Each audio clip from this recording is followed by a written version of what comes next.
SMQBs, this is episode 119. All right, guys, couple questions for you here to get started. If you had to guess what the player with the 119th best batting average in the history of Major League Baseball is. Oh my God. Now, I will tell you, because there's so many players here, this is actually 117 to 126, okay? But first question, what do you think career, what do you think the average is for the 117th to 126, the guys who are tied for the 117th best? 298. Not bad. Got to be up there. 291. 285. 289. All right, let's go a little higher. 301. Higher. 305. Higher. 306. 310. 117 all time is pretty damn good. 306. Okay, yeah. All right. Wow. That's pretty high. Kid, there's one active player. And then I'm going to give you the list. And you guys will know most of these players. Paul Molitor, Mhm. Ralph Garr, Mhm. Joe in Mauer, Richmond. Yep. Joe Mauer, Yep. Cupid Childs, Never heard of him. George Kell, Ernie Lombardi, Jimmy Ryan, Dixie Walker, and Jose Altuve. Interesting. Those are your 117 to, one. There's what did I say, 9 of them Yeah. Ralph in there. Garr. Used to watch him as a kid at the Braves. He used to play in Richmond for the Richmond Braves. Yeah, before he got There you go. Altuve's in there. I guess of those guys, Molitor has the most at bats. Looks like, yeah. So anyway, that covers 117, 118, 119, 120. What we got? That's your quiz for the next couple there. 306 though, top 120 batting average of all time. 306. Not So, bad. And can you all say who the leader is? The highest batting average of all time? Is it Williams? Rogers Hornsby? That's a good guess. It's not. He's Stan second. Musial. Hornsby's second at 358. Not Musial. George Brett. No, Brett was Wentz? Are we next to talking most. one season or for like? No, like all that? time career batting leaders. Oh, okay. Pete Rose. Ty I'll give Cobb. you, yeah, Ty Cobb's the answer. 366 batting average. Yeah. Yeah. No competition. Doesn't count. Old days. My kids would say a bunch of plumbers played then. 24 years. 24 years. All right. How's everybody doing? All right. Good. At least Glad I'm to see about- everybody back. I'm about At to be least- sold. Yeah. I'm about to be sold to the Saudi Arabia. Yeah. Listen, at least we don't have anything controversial to talk about Nothing. tonight. Other So than let's the get death into of it. sports. Yeah, the bankrupt, morally corrupt, no soul PGA Tour. I don't know, Pope. You're a big Live fan. Tee it up for us. What happened? I am not a big Live fan. Everyone Just a sponsor. knows Just that. a sponsor. Nice image. Everybody knows that. I know. This image is so over the top. Oh my God. Is it? Is it right? So Is this you because know, we didn't start a war last week that we're trying to start one this week? my Yes. my initial reaction was I was just disgusted with the whole concept of how, without any kind of warning, heads up, discussion, negotiation, usually something is leaked.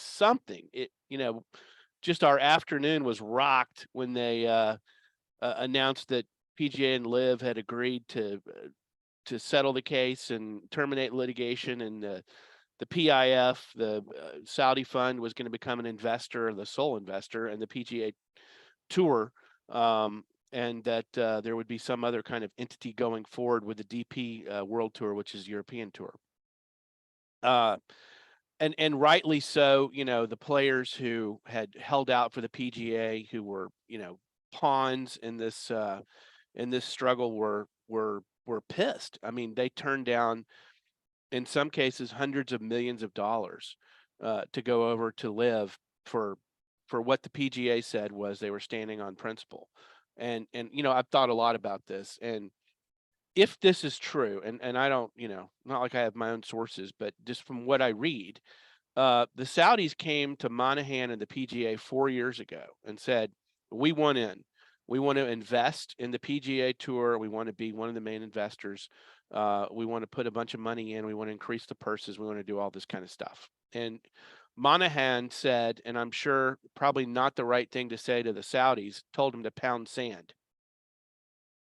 And that's what they did. They got enough of sand. They got enough sand. Exactly. Exactly. So they went out and they found the nemesis, the shark, to form Live, which turned out to be basically a vehicle that they used to get into, you know, under the tent for the PGA Tour.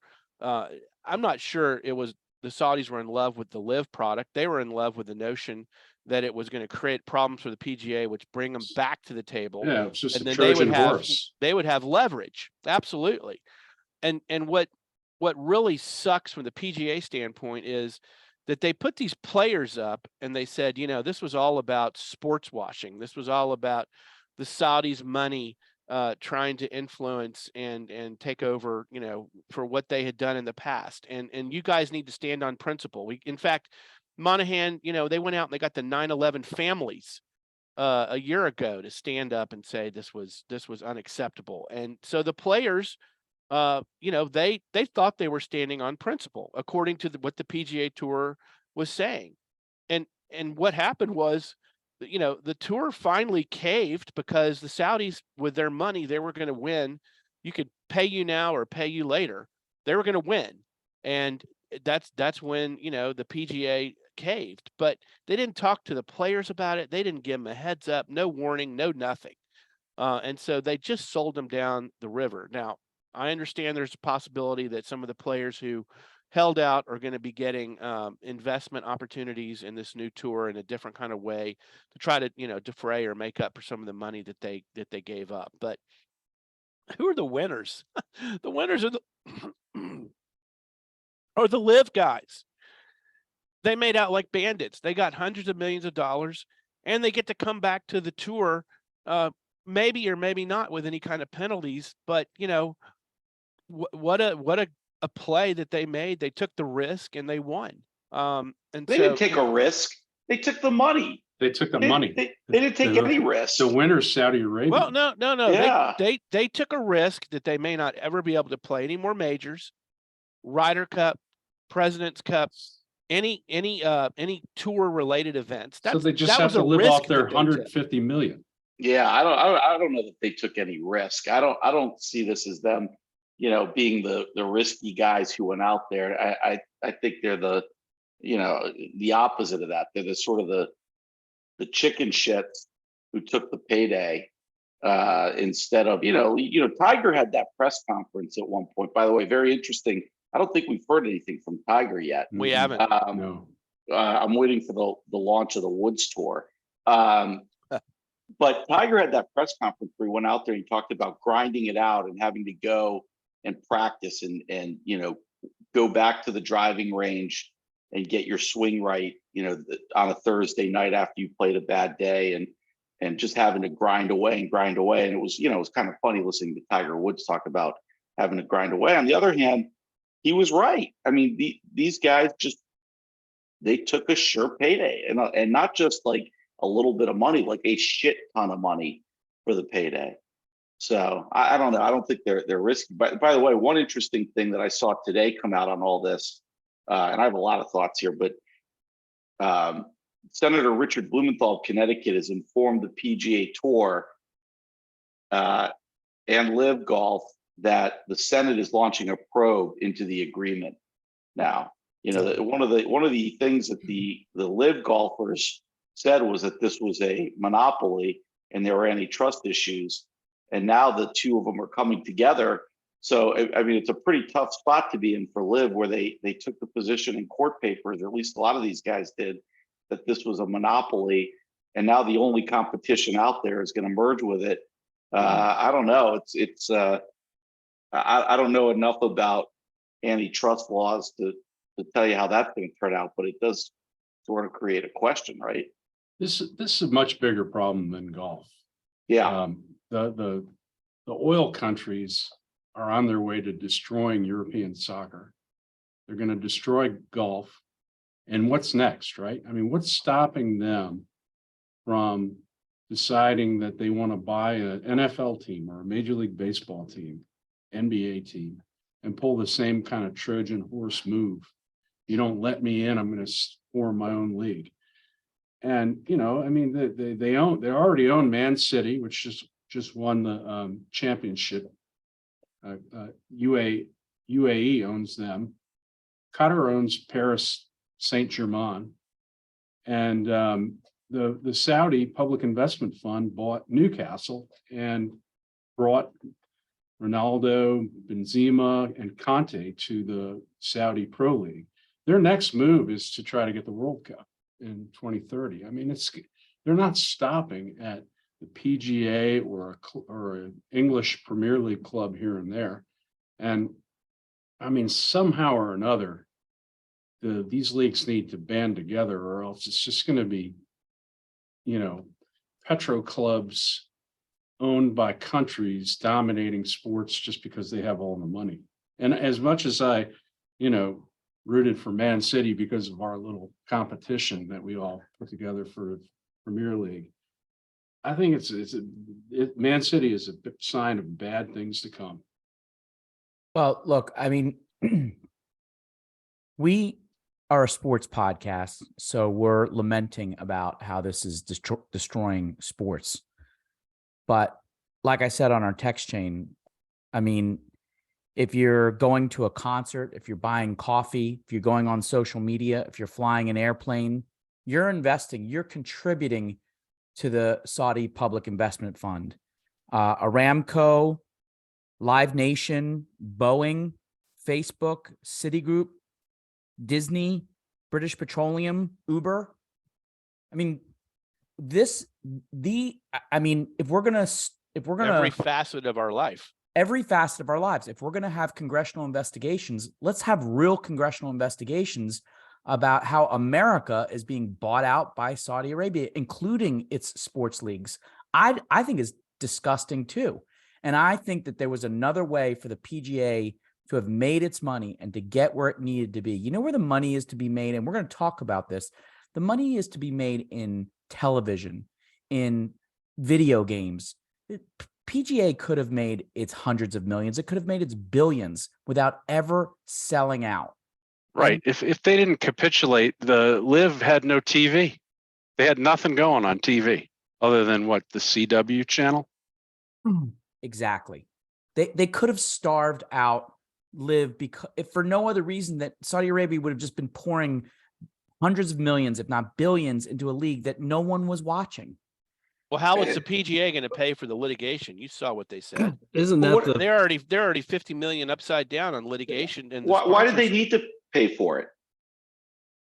Let the guys go for litigation. Well, I mean, they didn't have to keep their case going, and they could have just, you know, they could defend anything. But I mean, it wasn't. You're telling me the PGA can't afford to defend a lawsuit that the Live players were dropping out of one by one? Right. I mean, I'm sorry, I don't believe that. We're a bunch of lawyers here. You're telling me that you think that the litigation was not an issue? That I mean, Monahan is like, we could not continue at this burn rate. I don't believe where the guy says. That's bullshit. I don't believe that. Okay. Yeah. Come on. Monahan also said a lot of other things a year ago. Yeah, I mean, Monahan is really just a two-faced piece of shit. I mean, at this point, you know, look, I don't think we've said it. If we have, we haven't said it clearly enough. These are horrible, horrible human beings. Saudi Arabia is responsible for 9/11. Period. They're responsible for 9/11. They dismembered a Washington Post journalist who dared to shine a light on human rights atrocities in Saudi Arabia. They conned him in or sucked him in to a room where their thugs were laid out waiting for him, and they dismembered him. These are horrible people. The PGA Tour went running to the 9/11 victims' families and wrapped themselves in that blanket when it was convenient to them. And as soon as it wasn't, they dropped them. This is sickening. This is sickening. And I honestly, there's so many layers of betrayal here. Just, from the beginning of Live to the very end. Now, there's still so much we don't know about this agreement too, because, basically there's a structure of something. We have no idea how this is going to shake out. Some people are trying to say that Monahan will oversee the whole thing, that Greg Norman isn't going to be in there. In the meantime, Greg Norman's giving statements saying that there's going to be a 24th season of Live and it's going to be going forward. He hopes. And then he hopes, right? There's so much we don't know. This Al Rumayyan, I guess, I don't know if I said that right, but Al Rumayyan is going to be the chair of the new corporate. We don't know anything other than the PGA went back on everything they said and immediately took the cash. And Toby, you're right about all the different, places where there's Saudi money. You could quibble a little bit with them investing and owning stock in things versus controlling it, I guess. But the reality is, you're right. These are bad people, and our country our government never fully detailed their involvement in 9/11 because we're too reliant on the oil, because we're too reliant on the money. And this is just another example of people looking the other way and not wanting to call them out for what they are. They are a murderous, horrible, horrible group of people. All kinds of countries like Saudi Arabia, though, are invested in U.S. every facet of our life. The Russians are invested. The Chinese are invested. We're a capitalistic society. So at what point are we going to actually say, no, we don't want your money? It'll never happen. That's not going to happen. Well, it's because of our dependency on oil, because we sanction Russia and we sanction China when they do atrocities and when they kill people and when they invade countries and they do things like that. We sanction them and we make life harder on them. We're never going to do that to Saudi Arabia because they own us. They own us because of our dependency on oil. So, I don't want to go down that road, but I think we have to realize that the PGA, because Rooster pointed out really well as it relates to Europe, but the PGA is the first domino to fall on the U.S. sports capitulation to Saudi Arabia. It's coming now because the kind of money that's going to come, the other owners and investors in U.S. sports are going to see it, and they're going to normalize it and rationalize it. That's the really, really bad. That's the really, really bad about this is the normalization in U.S. sports of the outside influence of Saudi money.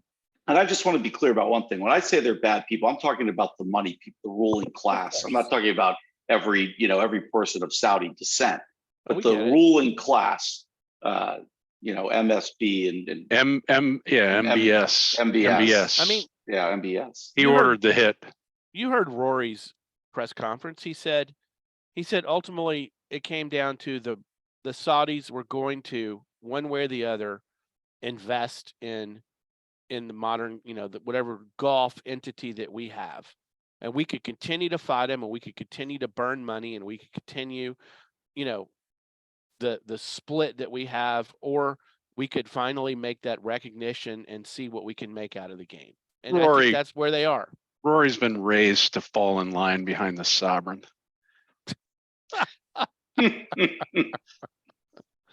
Look. Milk, what do you think? Milk, what do you think? It's a good point. Let's look. You got the shark with a Chardonnay. What do you think? We can go on and on about the Saudi Arabians being evil people. We all agree to that. But is there anything positive that could come from this? Could some of these, could there be more money? Obviously, there's going to be more money injected in. could some of these players, we've talked about salaries and things like that. I mean, it's a fucking hard life on the PGA Tour. We hear a lot about the top guys, top 50 guys that always, make money. But I mean, these guys they don't make, if you don't make the cut, you don't make any money, right? So is there benefits that could come from something like that? Now, maybe you hated that, Pope, that guys were on salary and live, or you were guaranteed to make a certain amount of money. But I mean, I don't know. Maybe there's some positives that could come from this that we're not thinking about. Well, It's no not question that the you purses are going to go up. Yeah, but for the top players, you really think that these money people give a shit about the bottom echelon of players? No, I don't think they give a shit about It's going to anything. be just as hard for them. Yeah. I mean, Monahan's lawyer sits on the board and was like one of two people in the room making this call. And his firm got all the money in the litigation. His law firm got the lead in the litigation. That Jimmy Dunn. Yeah, he's the one. He's on the board of the PGA. It was his decision to greenlight this deal. He brought it to Monahan. I mean, they weren't worried about litigation. The two of them are worried about lining their pockets, and I'd love to see how much the two of them are making as a result of this deal. I mean, what are the positives if you can hold your nose at the smell of burning Saudi Aramco tires? You can watch Cam Smith, Brooks Koepka, and Bryson DeChambeau play against Rory and Next year. Yeah, Jordan Spieth and all those JT, all those guys. If you are Pope, if you are Pope who loves watching golf and loves the sport and loves to watch it, this is a really good thing. You'll hold your nose. You'll say this is gross, but I'm watching this sport put back together again. That's the positive of it. Yeah. I mean, unless I'm wrong, Pope. I just want to say this. Go ahead, Pope. No. I mean, you're absolutely right, Tubby. I mean, I didn't watching the Canadian Open, which was, by the way, just fucking unbelievable ending. So cool. We'll talk about that. I got a buzzer beater, but just watching golf, it's always been one of the most enjoyable things that I do on the weekend. I look forward to big tournaments, and as much as I love playing the game, watching the game, I am going to hold my nose. I am, and maybe you call me a hypocrite. That's fine. I'm not going to die on this sword. I'm not going to. Wow. Bad. Jeez. They might make you die on the sword if they watch our YouTube. Jesus. The Crown Prince MBS now owns your favorite sport. It's sickening, but I am not going away. Look, here that's a good point. So you Phelan, they're heavily involved in soccer. Is again, putting aside the Saudi terrorism and all of that, is there a fear that they will come in and try to change the sport in any way? Because they haven't changed it in soccer, right? Like competition they have. Well, they get a hold of these they get a hold of these tournaments like we saw recently with the World Cup, and all of a sudden the rules are different for fans. So yeah, they changed the sport from a spectator's point of view. Suddenly, you come in, and if you happen to be wearing the wrong T-shirt, you get arrested. Or if you take them up on the fact that they're saying, hey, you can have a beer and we're going to let Budweiser sponsor this whole thing, and they change their mind at the 11th hour, and you have a beer, you get arrested, unless you have money to be in the, in the elite class where those rules don't apply to you. That would not be a smart decision in the United States. What I was going to say, and now I'm starting to temper it, is I wanted to say Pope's been right all along about this, and we thought it was funny, and it was funny to mess with him about live golf. And until he backtracked so fast, I was embarrassed at my participation in the joke, because it's not a joke. These people are bad, like Bison says, and I think it's going to ruin sports. I really do, and I think Pope was right all along. Well, it will be interesting to see if leagues like the NFL, the NBA, if they start adjusting their ownership rules. There's already been talk with the NFL that because the price of teams are getting so high that they have to make some changes. Well, these owners who, while they're very, very wealthy people, could never compete with some of the money from the Saudis and other oil producing countries. Will they start going, wait a minute, we got to put some rules in. It's our league. We better put some cones Don't up. we already have a Russian billionaire who owns the Nets? No, he sold, but we he did. sold it, but we We did. did. Yeah, But we the- should. Yeah. But the NFL owners can block a sale, right?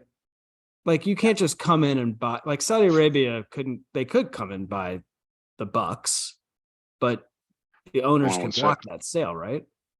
It's different for these other leagues. Yeah. Well, I don't know. I'm not familiar enough with the rules of the other leagues. They're not going to how buy they- the NFL. They've got too much money. We'll see. I mean, I think they can create enough degrees of separation that you don't really know what the source is. So they, say, look, I'm not connected to the public investment fund or the Saudi government. I'm an ordinary Saudi citizen and I just made a lot of money and I want to buy this team. And Right. maybe that's true. Maybe that's true. Bullshit. But it's coming. It is Yeah. coming. Well, there's a lot more on this story will be coming because there are so few details we know. But I said before, I'll tell you the one thing that I'm looking forward to hearing next is Tiger Woods' comments about it, and he has been notably silent to this point after really being behind Rory, the most vocal opponent or supporter, I should say, of the PGA, and so. I'm looking forward to hearing what Tiger says and when he decides to comment. Rory has changed his tune, right? Not exactly. I mean, Rory's comment He's was backing the PGA. he said he hates Liv. Still hates Liv. Yeah, he said that's the initial thing. he Still said. hates Liv, but I guess he likes the public investment fund just fine. Yeah, right. Exactly. I warned you. Well, I don't think he likes it, but I think He's said some things lately that.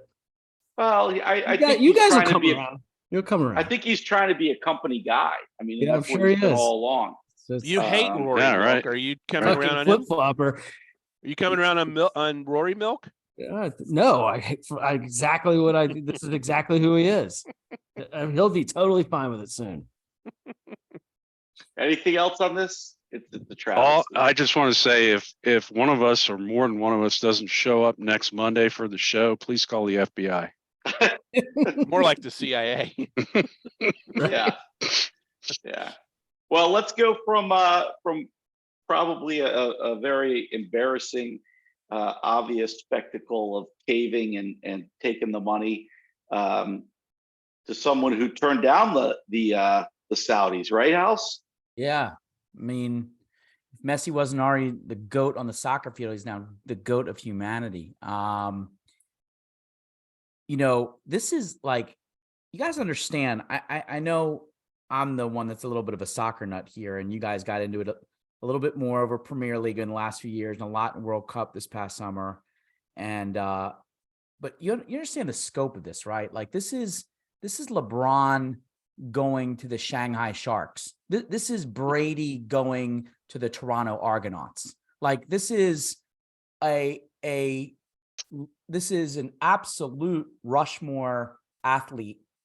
I mean, whatever. For us in America, we care about the four major sports in America, but in the world, soccer is king.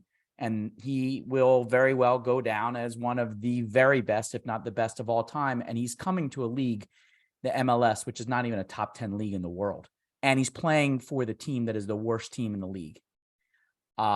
It's definitely, I think, the biggest free agent signing in American sports in history. Messi himself has 470 million Instagram followers. That is more combined. He has more than Steph, LeBron, Mahomes, Brady, Shohei, Jimmy Butler, Tiger Woods, Travis Kelce, Mike Trout, John Morant combined. If you add all those people combined, it's still less than what Messi has as a following. And the brilliance of this, just to juxtapose what we were just talking about, is, all right, so everybody was like jaw-dropping. I can't believe Messi turned down $1.6 billion from a Saudi club, Al Hilal, where Ronaldo sold out and went to Saudi Arabia and their league, and Messi turned it down for $53 million for Inter Miami, which, by the way, is $45 million more than any MLS player has ever been paid in a year, and puts him, there's only Devin Booker, Karl Anthony Towns, Jokic, and Steph Curry are the only North American athletes paid more annually right now than Messi. But the brilliance, But that's just the tip of the iceberg for what he's going to make, though, right? exactly.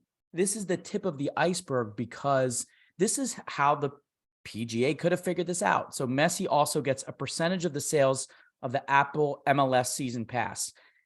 Apple spent $2.5 billion to invest in the MLS season pass. And like, who's going to buy the season pass? Well, before nobody was. Now lots of people are going to get it. Mhm. Just so you know, every single Inter Miami away game for the rest of the season has been sold out before people even know what games Messi's going to play, if any. The worst team in the league, when they visit, have sold out every single game in the league. He gets a percentage of Inter Miami shirt sales Directly from Adidas. directly from Adidas. By the way, when Beckham came, which is probably the best, Beckham and Pele are the best comparisons. Beckham came in 2007.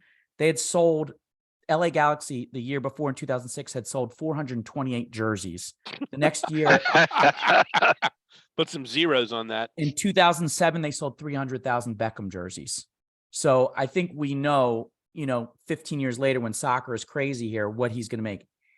And he's got an ownership stake in an MLS club. And so what did Beckham do? When Beckham came over to play, that gave him an ownership stake. He bought Inter Miami for $25 million. And before they got Messi, Inter Miami was valued at $600 million. It's going to be $1 billion club off of $25 million. That's a pretty good ROI. Yep. The Yep. Saudis So- clearly have invested in that. So Messi's going to make way more in time than 1.6 billion. And he never has to live in Saudi Arabia for 1 second. never has to live there. Lives in Miami, parties with Chris Nace and Tracy. He makes the players in MLS more money. Hey, can we stop using real names on this episode? Oh, that's true. That's good. I felt bad when I called you Phelan a few minutes ago. Yeah. Jeez. But here's the other thing, guys. Did you know that, like, my kids, the game that they want to play, and this is really not limited to teenagers. There are plenty of adults that play. FIFA soccer is one of the most popular games on a video game console. In the last 6 months, they've doubled from 1.35 million players to 2.7 million players. That's per month, and it keeps going up and up. And there's like a whole streaming thing where people just watch. I can't get my mind around this, how you could sit in front of a TV and watch people play video games. Right. But they do. They go onto Twitch, and 27 million people, which is pretty high ratings for a TV show, watch people play.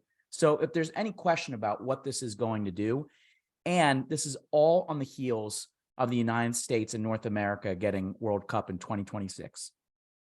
Yeah. So it's an incredible, like, gargantuan moment. And just hot off the press, I think this Messi moment, this moment of the domino effect, we just learned in the last 30 minutes that probably second behind Messi is maybe the best player in the world. Kylian Mbappe has just announced he is not re-signing with PSG. Whoa. Why? He doesn't. Whoa. Wow. Whoa. I thought he said he was. He will not resign. And why? He doesn't have Messi on his team anymore. He may not have Neymar on his team anymore. So he doesn't feel like staying in a league that is not in a top 3 league.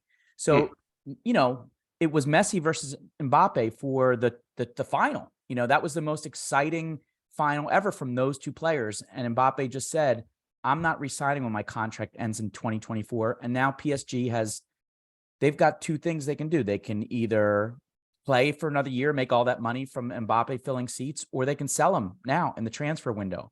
This is going to change soccer forever because of this. Mbappe to DC United, baby. Here we go. Yeah.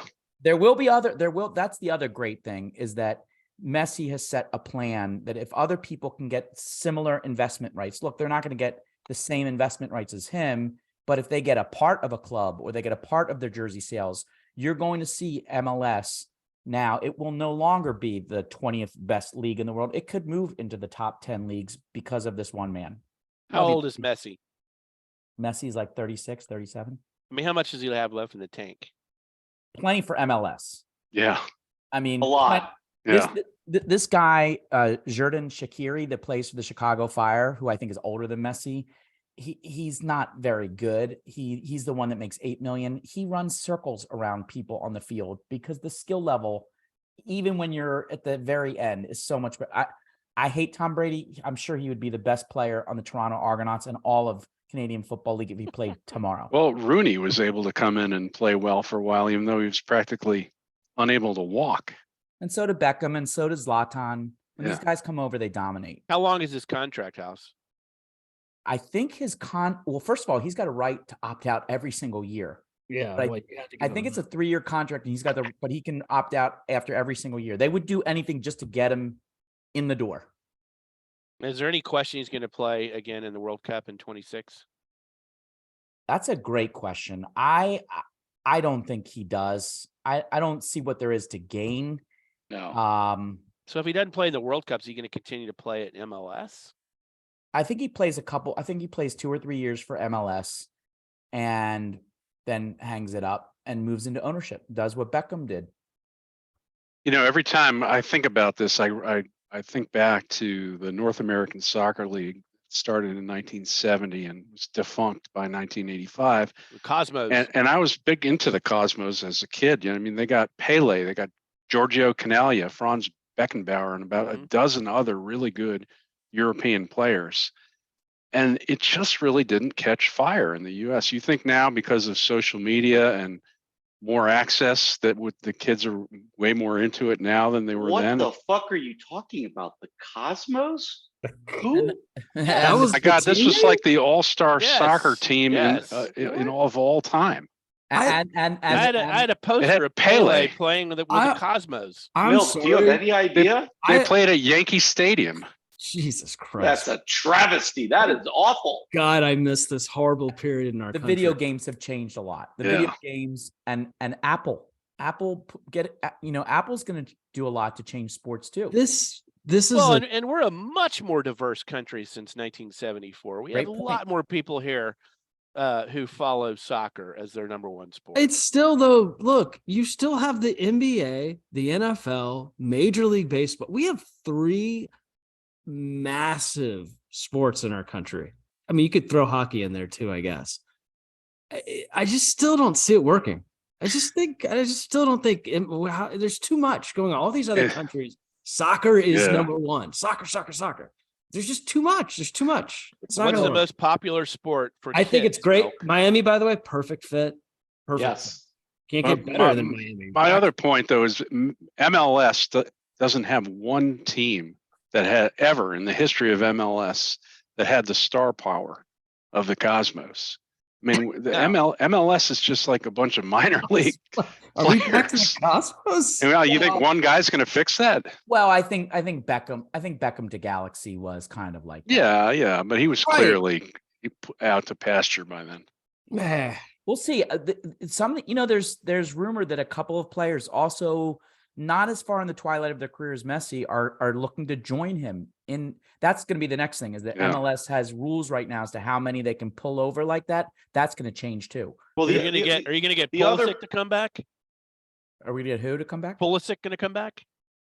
He could, but I think he's still got one more. Crazy. By the way, well, the other thing about this though too that complicates everything is the number of leagues that have loyal followings, right? And you've got the Premier League, you've got the Bundesliga, you've got La Liga, you've got whatever out, right? I mean, there are people all over the world who are committed to their league, and the MLS is just another league. So, I mean, the reason that's complicated in the US is that people who get up and go to a bar to watch a match, are they going to drop La Liga, to watch MLS to commit their time? I mean, that probably not. And that complicates the ability of MLS to become an NBA. By the way, throw in college football. We forgot about that little thing.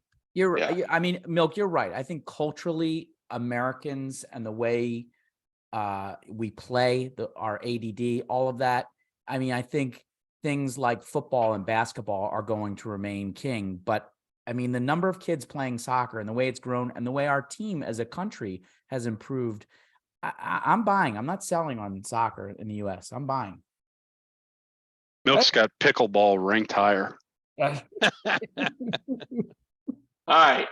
Well, as a sign of the times, after we finish talking about MLS now, we're going to talk about the NBA finals. So I don't know, Milk, maybe you and I are on the wrong train here. I'm looking but up the Cosmos. This episode's over. Looking by the up way. the cosmos. Google Shep Messing. I'm all in, man. do they even have a Wikipedia page? Okay. All right. Hey, Rooster, what's happening in NBA? Well, in the history of the finals, there have been 38 teams who are up 30 or 3-1, and only one of them did not go on to win the finals, and that was the Golden State Warriors when they lost to LeBron's Cavaliers. But the odds are pretty damn high that Denver's going to pull this off. They've got two Tonight. home games to win one game tonight, and then the next game goes back to Miami, and then after that it's back to Denver. So I would say it's pretty close to a lock that Denver's going to win this championship. The Jokic is just playing mistake-free basketball, but the Heat don't seem to have an answer for Aaron Gordon, who's huge and is playing extremely well. It's about time. I mean, he was drafted back in 2014 with, I think, like the 3rd pick overall. Playing with Jokic has really kickstarted his career. And we still haven't seen a Michael Porter Jr. game, because don't forget, he personally destroyed the Lakers in a couple of games. He has played like crap in the finals. If he comes alive, look out, because he's also big. Like I said it on one of our shows, I think he's like 6'10". You put those 3 guys in at the same time playing well, and the Heat don't have enough big boys to guard that. So who knows? We could see a Jimmy Buckets hero game tonight, and maybe it goes 7. But I think the Nuggets pull it out either way. Well, just like I predicted, this is 3-1 Denver. Exactly what I said. The Heat have them right where they want. I think you said 3-1, but not Denver. I think Rooster called this, right? I think you said 5. Yeah, 5 with Denver winning out, right? Nuggets in 5. Yep. There's a lot of pressure though on Denver to win this game. Yeah. You know, right? Rooster, I got a comment in the mailbag from one of our favorite listeners, whose name I'll just say begins with a Z, and he's related to me since some people are listening to this episode now. He made a great point that he said, whoever's going to cover this, ask this question: does this series between the Nuggets and the Heat change the paradigm that you don't need a big 3 stars? You need maybe a star and role players, because both these teams are teams that have a star with great role players playing around them with very good coaching. Do you still need a big 3 to get to the finals? I don't know. Denver is loaded. I'm not sure that you have a bunch of role players on Denver. Jamal Murray is he's a top 20 player in the league. But then he's a star, but he's not a superstar. Right. Well, there's very few of those. Right. I think you need a superstar and a couple of stars, and then some good role players. I mean, Bruce Brown and Aaron Gordon. I mean, that's in a lot of ways that's been the difference in the last couple games. Yeah. Well, Aaron Gordon's making like $20 million a year. They Aaron see Gordon's him as a star. Yeah, they see him as a star. Well, I mean, you're just comparing him with the guy who's currently the most dominant player in the NBA, right? So on other teams, Murray and Gordon, they would be superstars on a lot of other teams. it didn't work out this year for teams like the Lakers or the Suns or the Bucks or the Celtics or the Sixers. The big 3 paradigm didn't really work out. Yep. Well, I think you can take those one by one and come up with a reason. who's the big three for the Celtics? It's really big two, and their coaching was horrendous. And they, I don't think they played very well. I think the Sixers are dealing with aging stars like Harden and guys who got overpaid, like Tobias Harris, but never really played into the star level. The Bucks, they have a superstar, and then they've got guys who are starting to show signs of injuries and age who are playing worse than they did the year they won the championship. And the Lakers, AD breaks down all the time. When he's healthy and LeBron's healthy, they could have gone all the way to the finals. But they came up against the Nuggets, which the Nuggets are a hell of a team who, I think people recognize that now, but they are a really good team. They play good team basketball. They move without the ball. The ball flows through Jokic, who never really seems to make a mistake. Like I said, he's hitting open guys all the time. So, I don't know that the other teams that you mentioned are a great example right now. They all need help. I think they're all making off-season moves. Let's not forget Denver has Jeff Green too. Oh, come on. How old is he? 36. Oh boy. He's 36 and he looks like he's 56. 14 years in the NBA. That's pretty good. That's what it'll do to you. Well, I do think if you want to make anything intriguing about this, which it seems like most of the intrigue is gone, I'll maintain that the pressure is on Denver to win tonight. Because you lose tonight, you got to go back to Miami, and then, geez, you really don't want to play the Miami in a game 7. Don't let them get rolling. There's no pressure on Denver. Keep your foot on their throat tonight. Finish it. They're going to take care of business. So just to be clear, the NBA season is going to end tonight. Yes. Possibly. Right. Possibly on June 12th. He's so happy. Yes. Then we have the draft coming up, though, Mel. Yes. Yeah. Yeah. Draft's in 12 day, brah. I'll cover that myself. Very possible we'll have the end of the NHL season this week too. We'll cover that next week. With that, I think we got some punchable faces this week. More than we've already punched. House.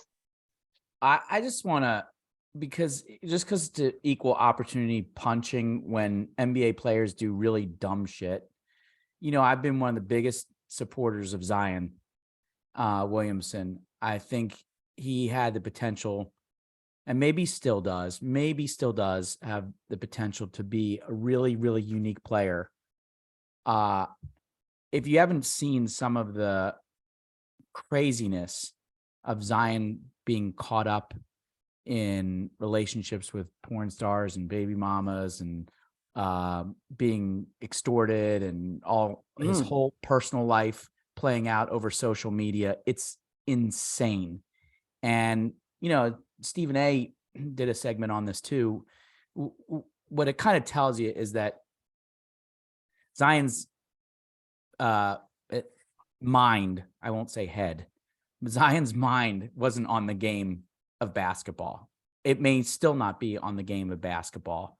And I think he owes it to the Pelicans, his teammates, the NBA, and really himself to get himself right and focus on his really superstar talent and become a real player, because what he's doing right now, he doesn't need us to punch him. He's punching himself.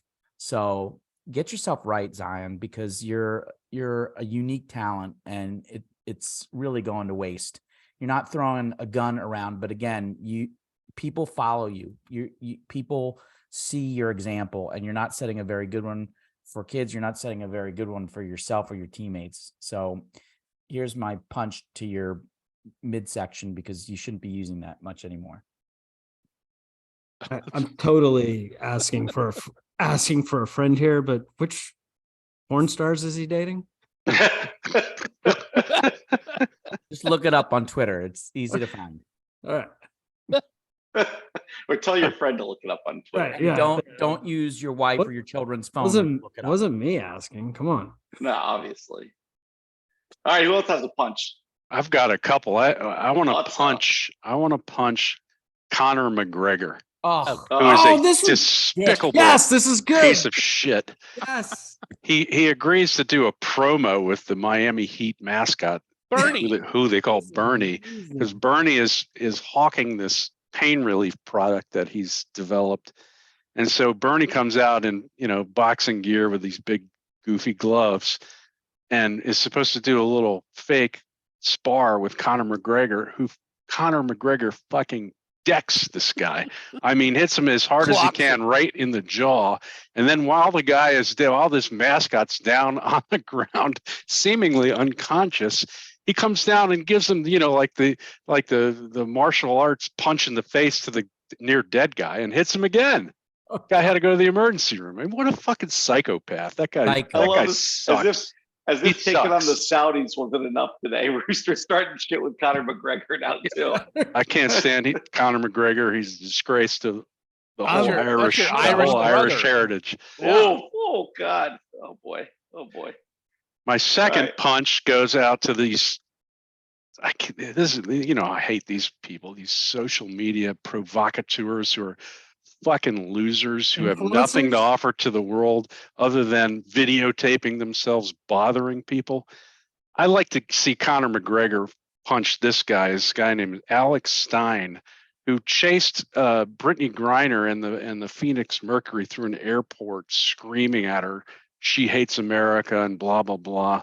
It's like, get a life, man. Just leave people alone. I didn't like it when people did that to Mitt Romney when he was in the airport after January 6th. And I just think people should be left alone. And these assholes that make their career out of being social media provocateurs are just a stain on society. So I'm punching Alex Stein, and I'm pretty sure he'd have the same response to a punch from any one of us that Bernie had to the punch from Conor, because it looks like a gigantic wuss.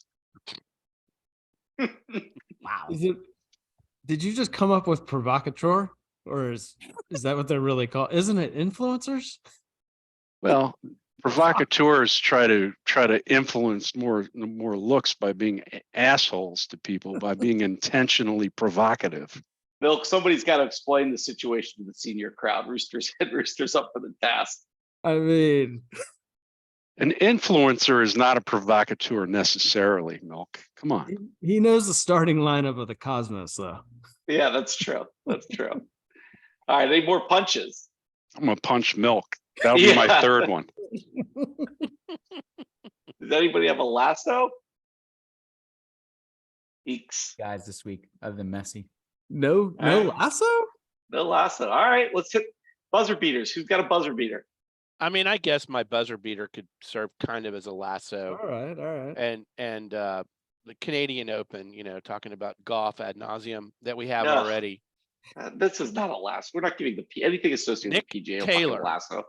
For the first time in 69 years, Canada can claim that one of its own has won its national championship. In a playoff against Geico caveman Tommy Fleetwood, drained a 72-foot putt. One of the longest putts you'll ever see on any tour. Rammed it right in with the flag. And that began just an amazing, celebration. And what I thought was cool was the Canadian players like Mike Weir and Adam Hadwin and Corey Connors. They were all standing around on the green watching. And then you had for Fleetwood, you had like Tyrell Hatton and Justin Rose and some other guys, who are all his countrymen for Ryder Cup purposes. And it just felt. They all said it felt like a Ryder Cup watching the match play for 4 holes in the playoff.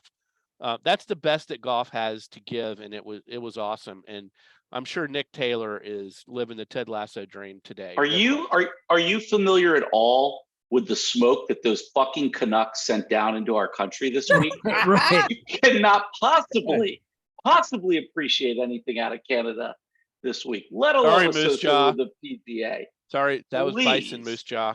And my other quick one is all hail the Joker. You guys know how much I hate that guy. And I've argued that he is not the GOAT. But it's just impossible to argue he's not the GOAT anymore. I mean, that dude just shredded the Rudd guy who got shredded last year by Nadal. He's 36 years old. He's 11-2 in Grand Slams in his 30s. Think about Unreal. that. In his 30s, he's 11-2. He's won 23. He's such a baller. He had his pullover already with a 23 embossed on it that he wore for the championship ceremony. There's just nobody's ever going to come close to the Joker. I mean, McEnroe and those guys were talking about it yesterday. They're not going to. There's nobody even on the horizon that's going to come close to 23 majors, 20 majors. I mean, it's just a different era, and the Joker is going to continue to put him behind him. He has a very good chance to win the Grand Slam, which has not been done since Rod Laver. So think about that. He's got 3 career Grand Slams, and he's going for the calendar, which is basically the only record that he doesn't have. So I got to give it up to the Joker. Wow, I know that was Oh, hard. you're really was. firing on all. You're on all cylinders tonight, Pope. You're watching Live Golf. You're praising the Canadians. Watching Live Golf. You're praising the Canadians who smoked us out of our own country, and now you're gonna support Djokovic too. I mean, or whatever his name My is. God. Really, Pope. He's investing in the Saudi public interest fund. Think about your. Are you going to title this one "Pope Capitulates"? Is the title Yes. of the Yes. Good idea. Thank you. Yeah. Pope bends the knee. Pope pussy's out. Okay, I'm gonna give you 2.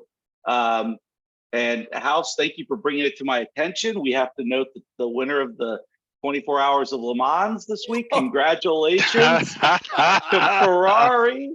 Ferrari won They did something right. Well, they ought to hire Ferrari. those. They ought to hire those engineers immediately to get on their F1 team. Well, you know what? I think this was the first time that they competed in it in like 15 years or something. I could be wrong about that, but it's been quite a while since they've even competed in it. And they came back and they won it for the first time in 58 years. Congratulations to James Calando, Alessandro Pierre Guidi, and a name Antonio Giovinazzi. Antonio Giovinazzi of F1 infamy. Congratulations to Ferrari. Hey, listen, the 24 Hours of Le Mans, Indy 500, and Monaco are the 3 most important races in the racing universe. So, got to mention that. And another quick buzzer beater. You're forgetting Talladega. And if you have not seen the interview with UVA pitcher Stephen Scotch, you have got to Google it. Do not do anything else until you have Googled and watched this. Perhaps the greatest interview in college baseball history, perhaps all of college sports. And I will just leave you with this. Dippin' Dots. Dippin' Dots. So That's good. all you need to know. I have 2. Hold on, that guy How was. about attack win? His dogs think he's awesome too. And he did a funny one last year too. Yeah. Okay. So this is a new one. Yeah. Oh yeah. Okay. I thought you guys were posting stuff from last year. Oh, I have 2 buzzer beaters. One is it's my rival in the Prem League, but props to Man City, but more importantly, Pep Guardiola, who has now won the treble of his own league, the Cup of the League and Champions League. That's the treble in the same year. He's done it with Barca, and now he's done it with the Man City. And talk about GOATs. He's definitely up there as the all-timer of any coach of soccer. And that was a big capstone to this year when Man City won that. The second buzzer beater is maybe a teaser for our upcoming baseball coverage, but there is some really, really exciting young baseball being played right now. And if you are not watching the Cincinnati Reds and the Miami Marlins and the Arizona Diamondbacks, you need to turn those teams on in particular and watch some of the young talent that's coming up. The Reds, the Marlins have a player who's batting around 400. Arizona's got a rookie who we promoted when we did the MLB season. They've got a rookie who may be the best player in baseball this year. And the Reds got a young up-and-comer who's like in the realm of the Sotos and the Cuñas and De La Cruz. He's definitely the fastest player on the field of any baseball team. It's just fun to watch these young kids come up, and these teams are improving quickly. And I like seeing things other than, the usual. So that's watch the baseball.